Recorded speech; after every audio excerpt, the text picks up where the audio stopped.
Bueno, buenas noches a todos, hermanos. Aquí estamos para compartir la palabra del Señor y damos gracias por este tiempo, por la posibilidad de estar en contacto, aunque no nos podamos reunir físicamente todavía, creemos que ya falta mucho menos, y damos gracias a Dios porque a pesar de las restricciones tenemos la oportunidad de vernos o de escucharnos mutuamente y de hacernos llegar mensajes de aliento y la palabra del Señor. Nos ha tocado vivir un tiempo muy especial, no solo a nosotros acá en Uruguay, sino en el mundo, y eso ha removido muchas cosas, o hemos visto diferentes actitudes en todos los países, en todos lados, y una de las cosas que creo que más llama la atención, o que por lo menos es más interesante de ver, es esa movida solidaria que podemos encontrar, ¿no? Ver a gente preocupada por otra gente, en un mundo donde a veces estamos más acostumbrados a ver el egoísmo, o donde cada uno suele preocuparse por obtener ventajas sobre los demás. Cuando hay situaciones extraordinarias como esta, la solidaridad aparece. Nosotros los uruguayos nos jactamos o nos preciamos un poco de ser un pueblo solidario. Y bueno, aunque no todos practican la solidaridad, podemos decir que sí, hay muchos uruguayos, muchas personas en nuestro país que ante situaciones realmente graves se movilizan. No podemos recordar hace algunos años, en el 2016, aquel terremoto en la ciudad de Dolores, o las inundaciones que vinieron poco tiempo después en el litoral del país, o cuando a alguien se le quema la casa y pierde todo. Siempre hay gente moviéndose para colaborar y ayudar a los que más lo necesitan. Y en este tiempo lo hemos visto de muchas maneras en nuestra sociedad, con esas ollas populares que surgieron espontáneamente, con empresas y con personas preocupándose por traer donaciones y hacérselas llegar a las personas que la necesitan, con gente que se ofrecía para hacer mandados a otro que lo necesitaba y cosas así. Y la iglesia también estuvo movilizándose en este sentido. Acá se recogieron donaciones, se hicieron llegar a la gente, se cocinaron viandas y se repartieron ahí, sobre todo en familias vinculadas con la escuela dominical. Y hubo sin duda una interesante movida ahí, preocupándonos unos por otros. Y hay un lema, calculo que habrán visto por ahí en los ómnibus o en la televisión, en la radio, que es eso de cuidarnos entre todos, ¿no? Y que tiene que ver con este acatamiento o de observación de las medidas sanitarias que nos recomiendan para estar protegidos, ¿no? Respetar la distancia famosa, usar el bendito tapabocas y todas esas cosas que se supone que ayudan a controlar que se esparza el virus, ¿no? Pero la idea de cuidarnos entre todos, que es lo que yo quiero compartir esta noche, ya la podemos encontrar en la palabra de Dios, en un versículo que hoy quisiera reflexionar con ustedes, y donde vamos a encontrar que la Biblia nos pide a los creyentes que estemos preocupados los unos por los otros. Ahí, no sé si les aparece el cuadradito de la presentación que vamos a estar mirando para fijar algunas ideas y recordar mejor qué es este encargo de cuidarnos, ¿no? El encargo de cuidarnos.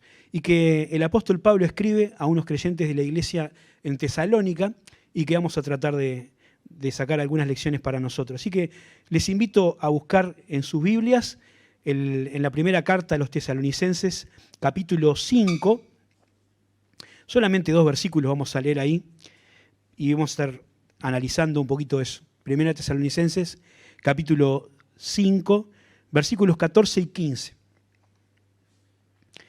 Está ahí también se va a aparecer en la pantalla para los que no tengan la Biblia a mano o el celular, que lo puedan seguir. Dice el versículo ese: también os rogamos, hermanos, que amonestéis a los ociosos, que alentéis a los de poco ánimo, que sostengáis a los débiles, que seáis pacientes para con todos. Mirad que ninguno pague a otro mal por mal. Antes seguid siempre lo bueno, unos para con otros y para con todos. Este es el versículo que vamos a estar meditando en este momento, durante este tiempo de reflexión, porque ahí vamos a ver cómo Pablo plantea esto de cuidarnos entre todos, ¿no? Y de estar viendo las necesidades particulares que cada persona tiene para ayudarlo de una manera específica según lo que esa persona necesita. Hay 3 preguntas que vamos a hacer en el texto para poder analizarlo, ¿no? Para ayudarnos a ir ordenando las ideas en nuestra mente. La primera es ver para quién es el encargo. Después vamos a estar mirando cuál es el encargo. Es decir, qué hay que hacer y con quién. Hay 5 cosas ahí. Y por último, pensar en algo práctico. Es cuál es mi parte o qué puedo hacer yo para cumplir con este encargo que el apóstol Pablo nos deja de cuidarnos entre todos. En primer lugar, ¿para quién es el encargo? ¿Quiénes son los destinatarios de este ruego?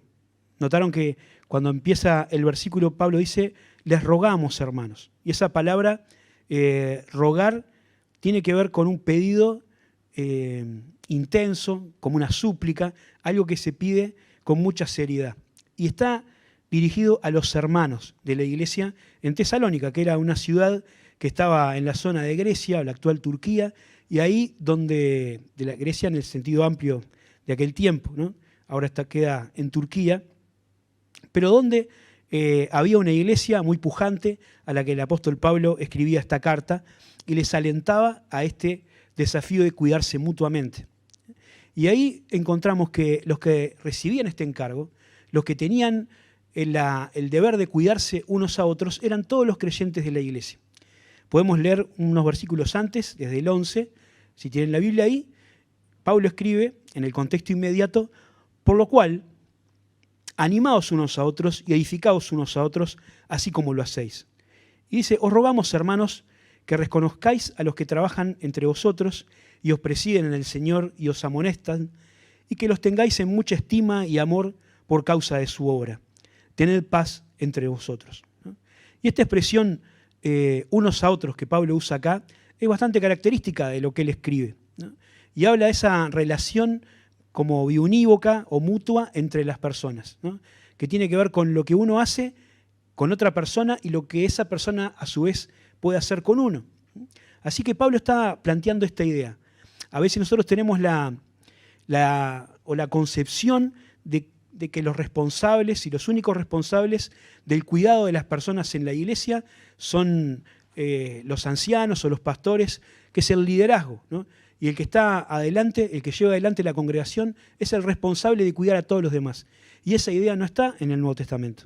Si bien los pastores son responsables por el cuidado de las ovejas o de los creyentes que Dios puso en su cuidado, no son los únicos responsables ni los únicos que tienen que hacer esta tarea de cuidarnos entre todos.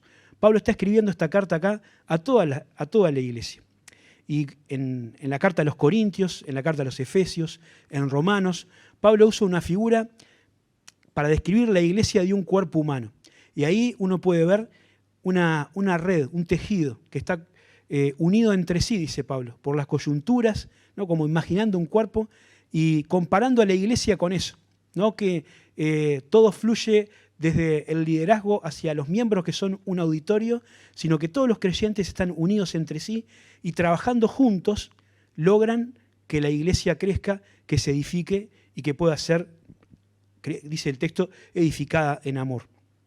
Así que es un primer elemento que nos muestra que el encargo es para nosotros también, para todos, ¿no? Para ustedes y para mí. Y otro elemento lo encontramos un poquito más adelante, porque Pablo le pide, en ese mismo pasaje, a los creyentes que cuidan de sus ancianos o de sus pastores, ¿no?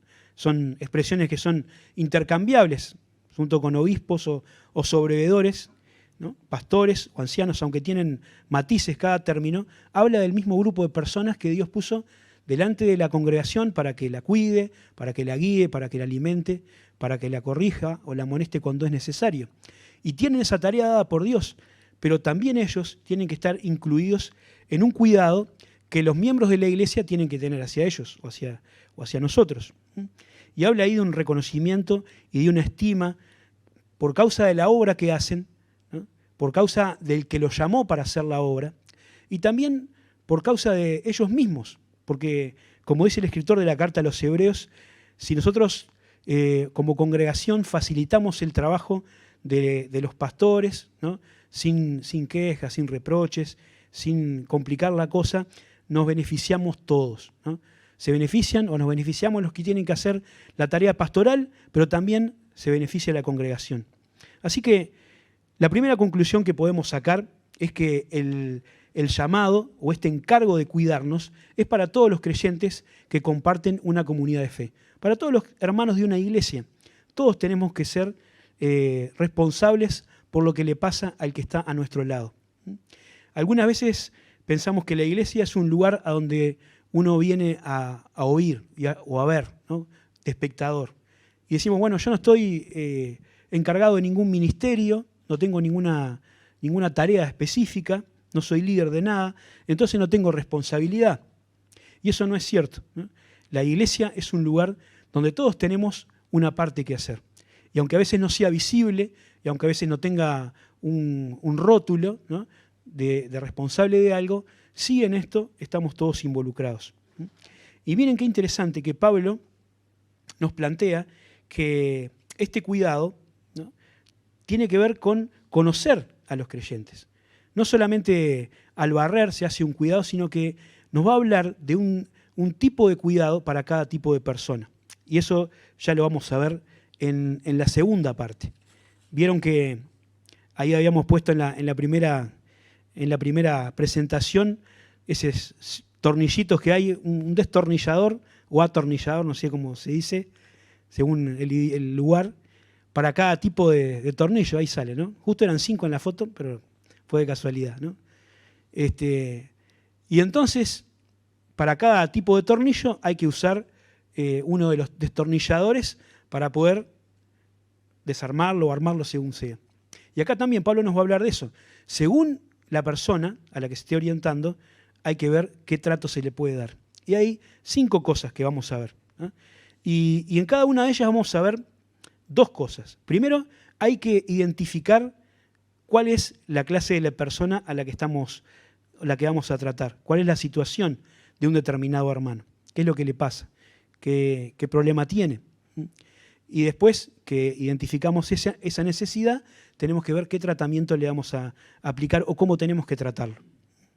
Así que en cada caso vamos a ver eso, ¿no? El encargo en general es que a todos hay que alentar, a todos hay que edificar. Pero la manera de hacerlo varía según la situación puntual por la que cada uno está atravesando. Y vamos a ver también o aprender, lo quiero decir ahora ya, que cuando hacemos esta tarea, tenemos que estar dispuestos a lidiar con personas que tienen algún grado de dificultad, ¿no? Y vamos a ver que en algunos casos puede ser personas que no sean fáciles de ayudar o que tal vez ni siquiera quieran ser ayudadas. Pero parte de la tarea y del reto de hijos de Dios, en este sentido de cuidarnos, es estar dispuesto a pagar ese costo y a soportar quizás alguna actitud media de rechazo o de mala gratitud cuando uno intenta ayudar a alguien. Pero como decía Jesús, son esas personas las que necesitan ayuda. Los sanos no tienen necesidad de médico, son los enfermos. Así que tenemos que estar dispuestos a ayudar, aunque a veces no se valore y capaz que no siempre ser recibidos con los brazos abiertos. Vamos a ver el primer caso, ¿no? El primer caso es amonestar a los ociosos, ¿no? Que amonestéis a los ociosos, dice Pablo. Esa palabra, ocioso, es interesante porque estaba mirando un poco en el diccionario del idioma original en que fue escrito, en el griego, y es un término que tiene que ver con lo militar, con la milicia, ¿no? Y describía a un soldado que no cumplía con su deber, ¿no? Una persona o militar que no mantiene el orden, que abandona su puesto o que no acata órdenes. Yo pensaba en esos desfiles que a veces podemos ver cuando algún ejército, sobre todo esos asiáticos que parecen hechos todos con un molde, ¿no? Y todos están exactamente igual, caminando al mismo tiempo, marcando el mismo paso, ¿no? Los de acá también, todos hacen esa coordinación impresionante. Ahora, un soldado ocioso, ¿sí?, es el que va para cualquier lado, cuando quiere y como quiere, sin importarle nada de lo que están haciendo sus compañeros, ni de lo que le mandaron a hacer. Es alguien que anda desordenadamente. Y el apóstol Pablo usa esa palabra, desordenadamente, en la segunda carta. Y habla ahí también de personas que eran ociosas. Y ya se acercaba más al significado que nosotros conocemos, que eran personas que no estaban haciendo nada con su vida. Eran personas que o que estaban tan compenetradas con la venida del Señor. Recién estábamos pensando en la expectativa que todos tenemos de que el Señor venga. Y estos hermanos estaban tan compenetrados con la inminencia de la venida del Señor que habían decidido no trabajar más. Decían, bueno, ya viene el Señor, no vale la pena perder tiempo con mi trabajo secular, así que voy a dedicarme a esperar al Señor. Ese era el contexto del pasaje en 2 Tesalonicenses capítulo 3. Y Pablo les escribe ahí para que amonesten a esos que estaban andando desordenadamente. Porque sin duda esa no era la manera en que él había mandado esperar al Señor. Sí tenemos que tener expectativa, sí tenemos que estar seguros de que el Señor Jesucristo viene pronto, pero también tenemos que ser responsables con nuestra manera de vivir. Y ahí Pablo les escribe a los hermanos para que los amonesten, para que les indiquen que esa conducta que estaban teniendo era incorrecta y que tenían que trabajar, ¿no? Y dice Pablo, si alguno no quiere trabajar, que no coma. Así que ser ocioso es andar desordenadamente, andar de vago, diríamos nosotros, ¿no? Sin trabajar en nada. Y aclaro, porque es importante, que no habla de las personas que no tienen trabajo o no pueden trabajar, porque sabemos que estamos viviendo situaciones complicadas en las economías acá, por lo menos, creo que a esta altura en todo el mundo, pero muchas personas que quieren trabajar no pueden. Pero Pablo no está hablando de los que no pueden trabajar, sino de los que no quieren trabajar, de los que se dedican a vivir de garrón, ¿no? Y aprovecharse de la generosidad de otros hermanos que sí esperaban al Señor, pero trabajaban y que después tenían que ayudarlos a ellos. Y Pablo les habla de amonestación. Hay otro texto en 1 Timoteo 5:13 también, de ahí hablando de unas hermanas que eran viudas y que no tenían mucho para hacer, y entonces andaban ahí también de casa en casa y se dedicaban al chisme y a otras cosas ahí que no están buenas y que son consecuencia de no tener nada productivo para hacer. Hay otra acepción de la palabra ociosa, ¿no? que tiene que ver con ser improductivo. Después lo vamos a leer al final. Pero Pablo dice acá, los ociosos tienen que ser amonestados, ¿no? Y la palabra amonestar, que a nosotros nos suena a rezongo, también en el idioma original tenía más que ver con un traer a la memoria, ¿no? Con un poner en la mente de alguien, es decir, hablarle para ayudarle a comprender que el camino que estaba tomando no estaba bueno, que estaban desviándose de lo que el Señor en realidad quería y ayudarlos a encontrar el camino correcto. Y a los hermanos que andan desordenadamente se les debe enseñar a la importancia de trabajar de una manera honrada y responsable, porque esa es la forma en que Dios quiere que consigamos nuestro sustento y que podamos compartir con el que padece necesidad. Y que también podamos usar nuestro trabajo, ¿no? Aunque trabajemos en una empresa o en una oficina o seamos empresarios, no importa, lo que nosotros hacemos para ganarnos la vida, usarlo como un lugar donde podemos servir al Señor, porque eso es lo que es. Servir, aunque trabajemos para un patrón de esta tierra, servimos al Señor, que es el que verdaderamente nos dará su recompensa. Y en ese lugar donde nosotros trabajamos, servimos al Señor, podemos ser testimonio y podemos ser de bendición a otros. Aún las personas que trabajan en su casa y que, como no reciben una remuneración, a veces dicen, yo no trabajo, no que trabajan mucho, ¿no? Y el Señor es el que verdaderamente va a dar la recompensa a cada uno. Decía que había otra acepción de la palabra ocio que tiene que ver con la improductividad, ¿no? Con ser sin fruto. Y Pablo habla en un pasaje de las palabras ociosas, y también Pedro habla en la segunda carta de lo que es para un creyente estar ocioso y sin fruto, como que es algo totalmente fuera de lo común o de lo correcto. Y nos deja ahí, en un versículo que ahora les leo, la fórmula o la forma en que como creyentes podemos ser productivos para el reino de Dios. Dice 2 Pedro, capítulo 1, versículo 5, vosotros también, poniendo toda diligencia, por esto mismo, añadid a vuestra fe virtud, a la virtud conocimiento, al conocimiento dominio propio, al dominio propio paciencia, a la paciencia piedad, a la piedad afecto fraternal y al afecto fraternal amor. Porque si estas cosas están en vosotros y abundan, no os dejarán estar ociosos ni sin fruto en cuanto al conocimiento de nuestro Señor Jesucristo. Así que trabajadores responsables y también creyentes productivos para la gloria del Señor. La segunda cosa que aparece en la lista es alentar a los de poco ánimo, que alentéis a los de poco ánimo. Otras versiones traducen a los que están desalentados. Y me gustaba una definición que encontré por ahí que decía que eran los que tenían el alma empequeñecida. Es decir, no está hablando de unas personas que tengan un defecto del carácter o estén cometiendo algún pecado, sino está hablando de gente que está pasando por un momento de angustia que les oprime el alma y el corazón. Hay personas que quizás por su naturaleza o por su carácter son más bien tímidas, son más bien retraídas y son más propensos a desanimarse que otros. Pero el desánimo, ¿no? Este desaliento, esta opresión del alma es algo que creo que nos puede tocar o nos ha tocado a todos los creyentes. Más allá de la fortaleza del carácter o de la autoestima que tengamos o de las experiencias vividas o de los años de creyente o del conocimiento bíblico, siempre puede pasar que alguna situación nos desaliente, ¿no? Y que tengamos por algún momento el alma empequeñecida. Una situación de angustia donde parece que nuestra fe no es suficiente para soportar. Salomón dice en el Proverbio 18:14, el ánimo del hombre soporta la enfermedad, pero ¿quién soportará el ánimo angustiado? Es decir, que una persona que tiene su estado de ánimo elevado puede soportar un problema familiar, puede soportar una enfermedad, alguna situación de penuria económica, lo aguanta, pero cuando su espíritu se quebranta, ahí todas sus fuerzas se van. Y eso es lo que Pablo dice acá, que necesitamos alentar. Hay muchos creyentes en la Biblia y en la historia que podemos pensar que a pesar de su vida espiritual sufrieron situaciones de desaliento.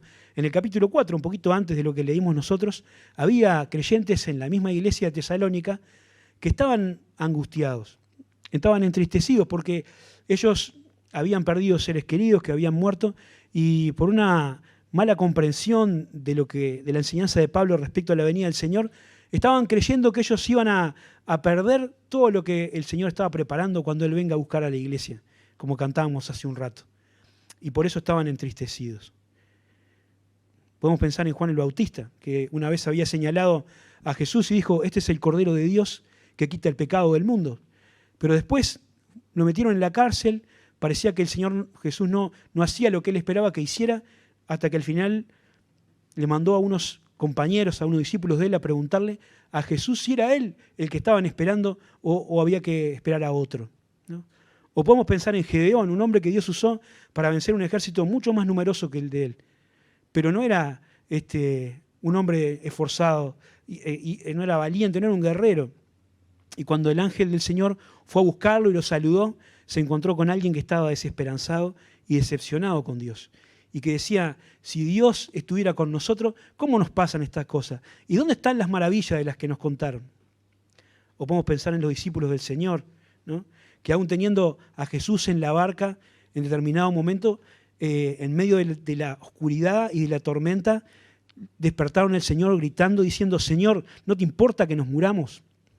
O podemos pensar en Elías, ¿no? Uno de los más grandes hombres del Antiguo Testamento, uno de los que más milagros realizó, junto con Moisés.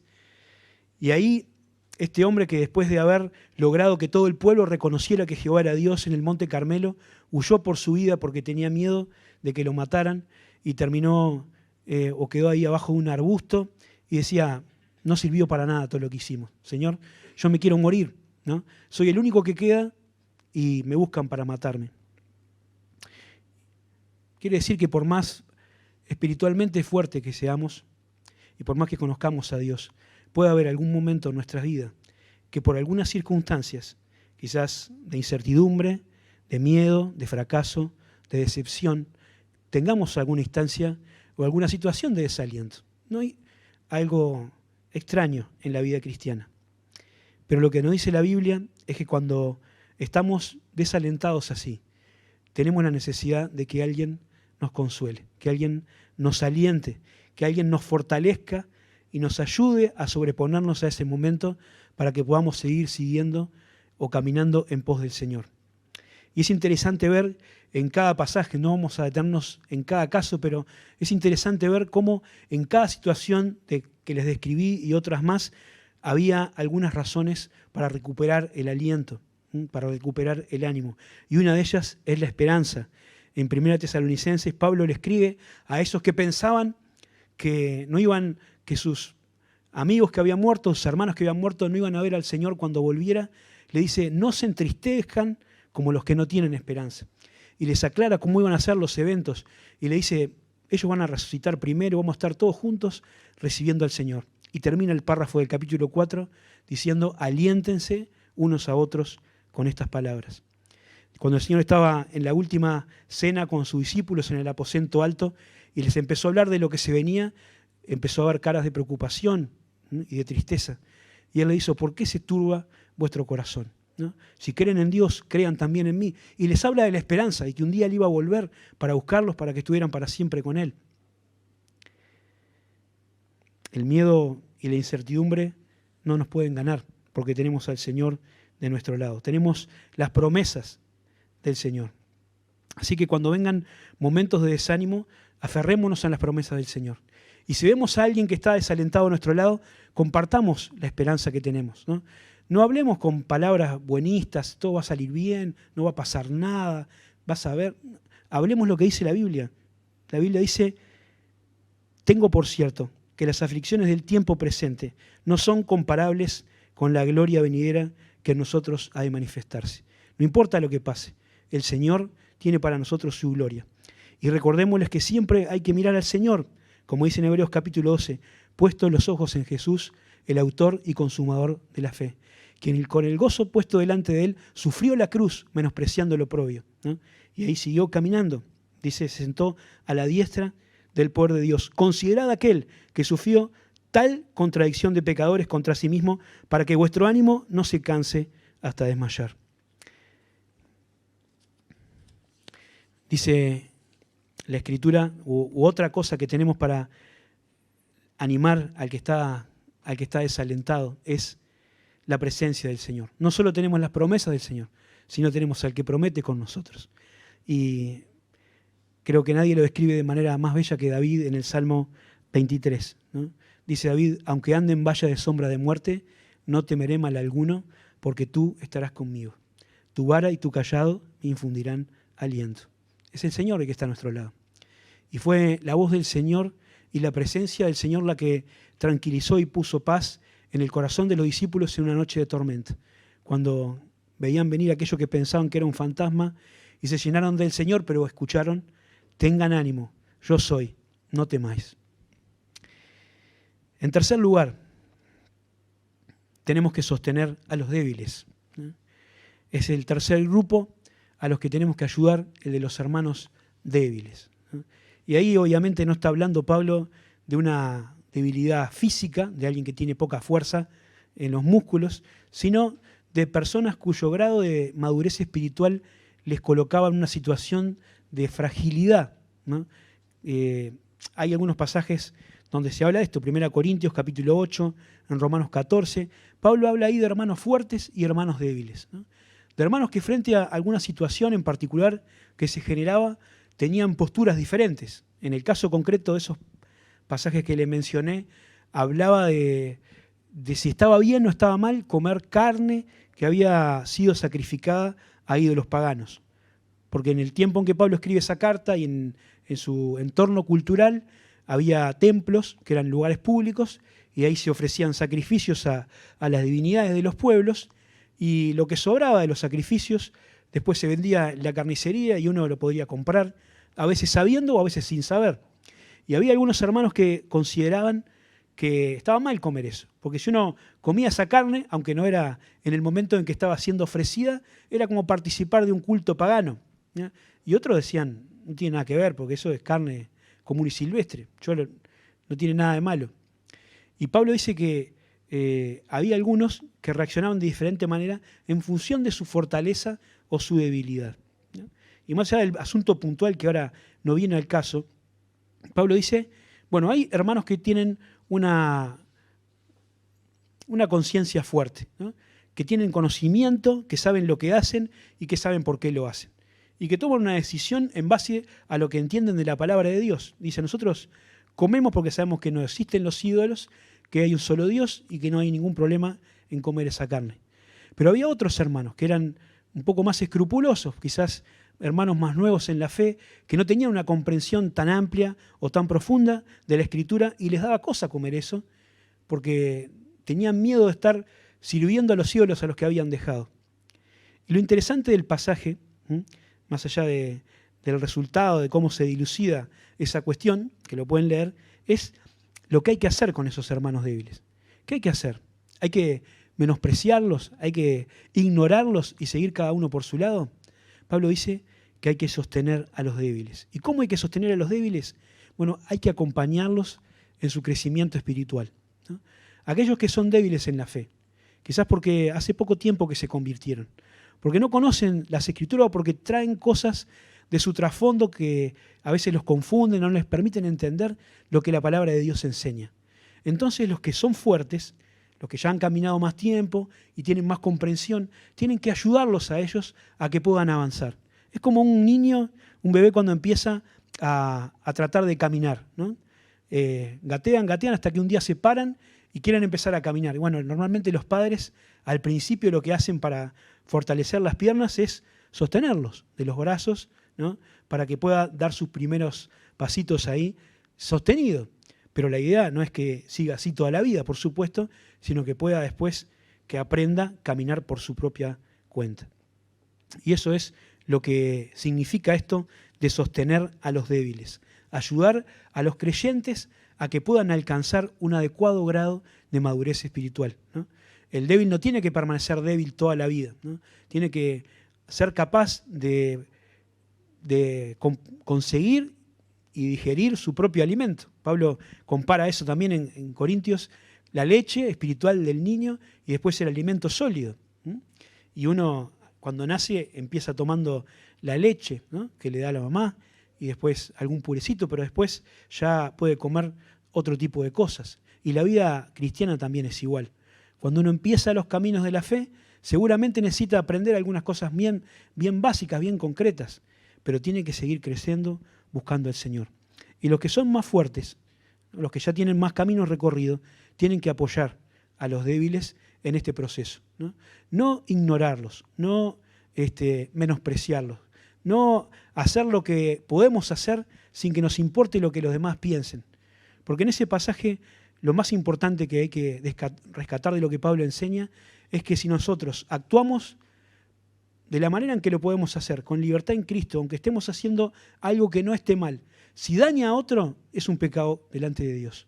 Y dice Pablo ahí que no hay ninguna cosa que valga la pena que podamos hacer para usar nuestra libertad, que valga la pena como para que cueste la vida de alguien por quien Cristo murió. Así que yo haga pecar a una persona por algo que hago, porque aunque yo lo hago bien, con conocimiento de causa el otro no, y puede hacerle mal. Entonces se nos plantea sostener al otro, renunciando quizás a veces a algún legítimo derecho que podamos tener para ayudar a otra persona. Y esto que es tan poco común en el tiempo presente, de restringir nuestros propios derechos voluntariamente para ayudar a otros, es el ejemplo del Señor. Dice Pablo en Romanos capítulo 15, que los que somos fuertes debemos soportar las flaquezas de los débiles y no agradarnos a nosotros mismos, ¿no? Cada uno agrade a su prójimo en lo que es bueno para edificación, ¿no? Porque ni aun Cristo se agradó a sí mismo. Antes bien, como está escrito, los vituperios o las ofensas de los que te vituperaban cayeron sobre mí. Sostener a los débiles. En cuarto lugar, que seáis pacientes para con todos, dice el texto, ¿no? Acá es un pasaje o una frase que nos involucra a todos en dos sentidos, porque todos necesitamos que se nos tenga paciencia y todos necesitamos ser pacientes con los otros, ¿no? Y la palabra todos no necesita explicarla mucho, involucra a todas las personas, cada uno, ¿no? Nadie queda excluido de la necesidad de ser tratado con paciencia y también de que tengamos que ser pacientes con él. Así que tenemos que ser pacientes para con todos. La paciencia es la capacidad de saber esperar algo que se tarda, pero también, sobre todo en este sentido, es saber soportar sin alterarse, ¿no? Es una actitud hacia las personas que tiene que ver con reaccionar de una manera tarda, sin enojarnos rápidamente, sino teniendo paciencia con cada uno de los demás. Y acá el Señor nos manda amar y ayudar a otros, no solo a personas que son buenas, que son amables, que son tranquilas, que hablan siempre bien, sino sobre todo a aquellos que necesitan ser tratados con paciencia. Necesitamos ser pacientes con las personas que ofenden, ¿no? La ofensa, las palabras o actitudes que son hirientes suelen estar a la orden del día, ¿no? Lamentablemente a veces la gente las hace a propósito y dice cosas y hace cosas para herir a otro. A veces son sin querer, pero dice la Biblia, Santiago escribe en su carta, que todos ofendemos muchas veces. Y en vez de usar nuestra boca para sanar, la usamos como para dar golpes de espada, como dice un proverbio, ¿no? Y usamos insultos, burlas, menosprecios, chismes, calumnias y cosas semejantes para lastimar a otras personas. Pero esos que ofenden tienen que ser tratados con paciencia. Cuando nos toca ser el blanco de eso, no tenemos que reaccionar airadamente y pagar con la misma moneda, sino, como dice la Escritura, callar de amor y dejar en las manos del Señor esa causa. Dice la Escritura que la persona que es capaz de controlar su carácter es un héroe mayor, o es una mayor hazaña que conquistar una ciudad, ¿no? Y como Nelson dice siempre ese proverbio, la cordura del hombre detiene su furor y su honra es pasar por alto la ofensa. Los que ofenden necesitan ser tratados con paciencia. Los que fallan necesitan ser tratados con paciencia. Hay personas que a veces se les encomienda hacer alguna cosa o tienen que hacer algo y se equivocan, lo hacen mal, les pedimos que hagan algo y no lo hacen.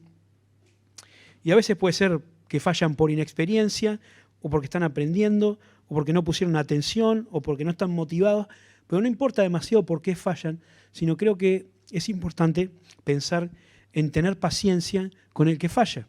Y tener paciencia con el que falla es no descartarlo, porque una vez falló, decir, bueno, sí, este no. Es no desanimarlo, no maltratarlo, no pensar que lo hacen por mala fe o porque no les da la cabeza, sino porque están involucrados en un proceso de aprender, ¿no?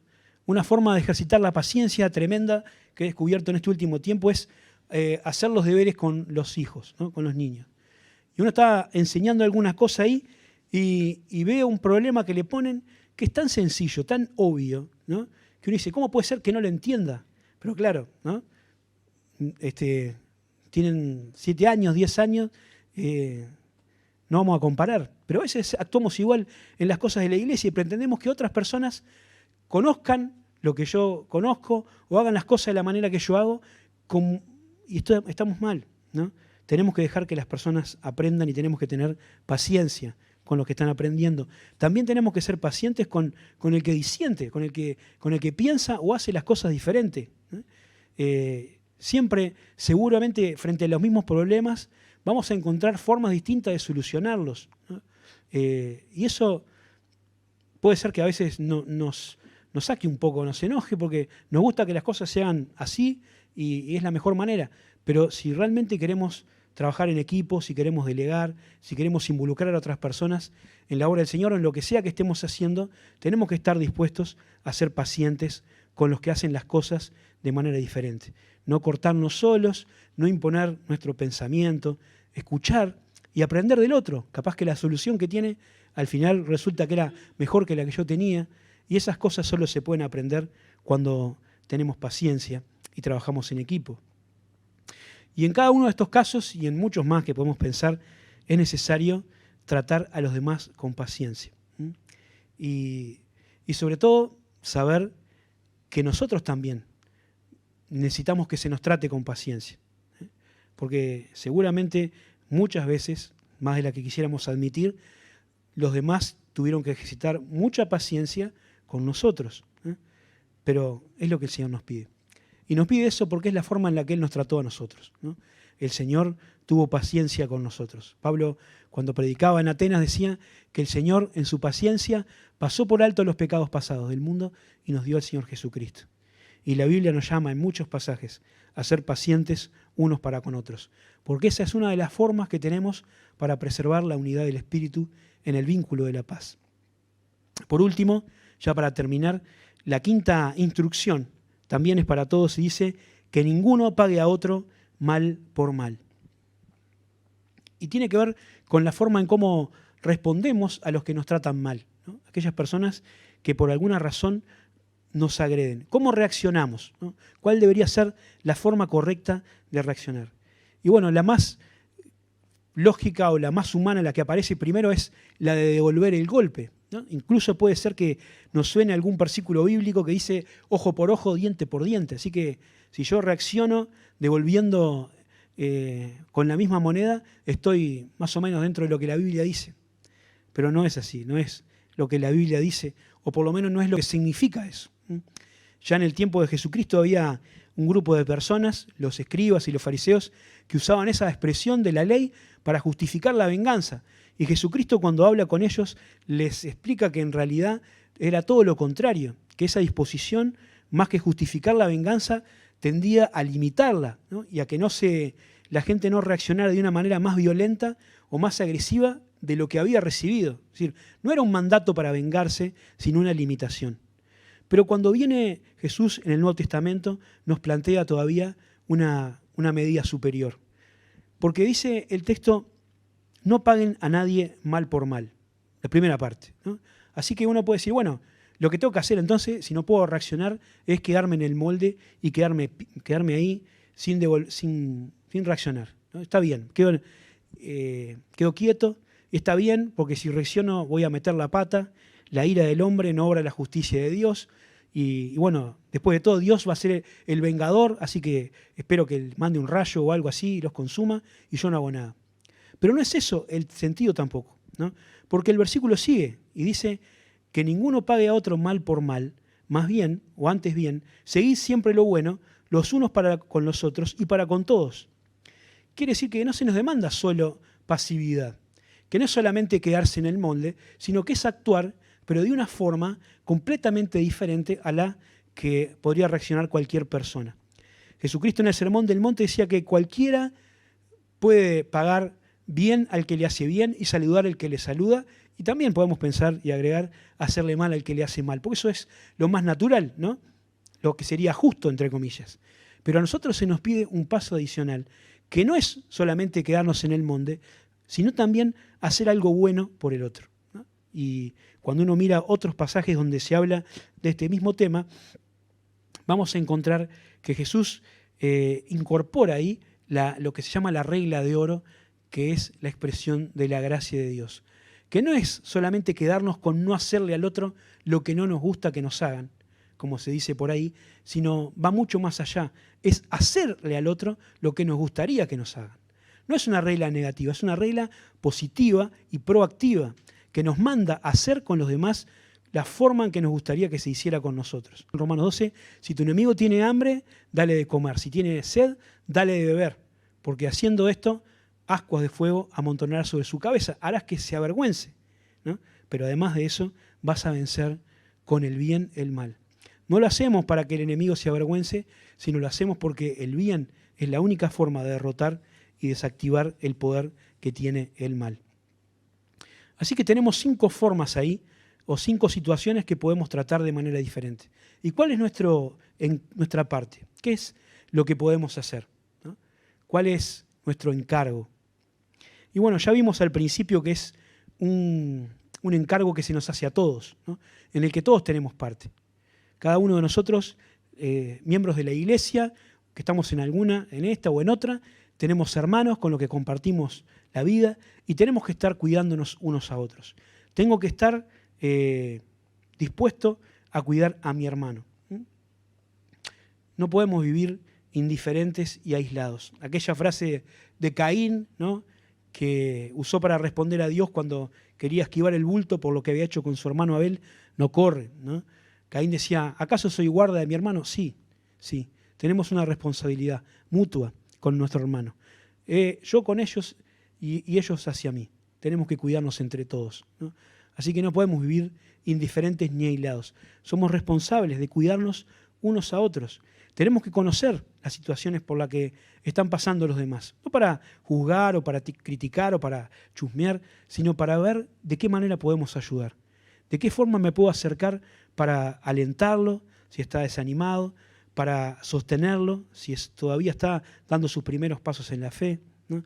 Si tengo que ser paciente, si tengo que amonestar con humildad, con cariño, tratando de buscar que podamos crecer juntos y andar juntos en este camino de la fe.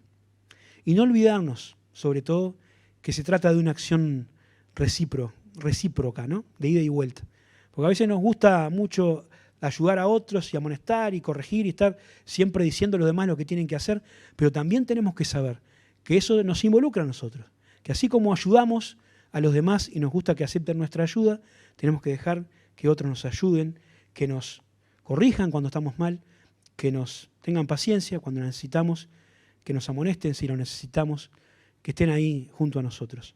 La bendición de estar juntos es enorme, ¿no? Y en este tiempo que no podemos juntarnos como lo hacíamos habitualmente, lo vemos todavía más.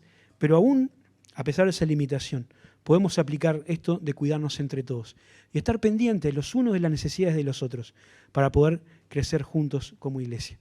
Porque eso es lo que hace que el cuerpo de Cristo se fortalezca y crezca, ¿no? Que estemos unidos, que estemos mirando los unos por los otros y que tengamos a los demás en esa estima que es necesaria para que el pueblo de Dios avance, el cuerpo de Dios crezca. Que Dios bendiga su palabra, que tengan buenas noches.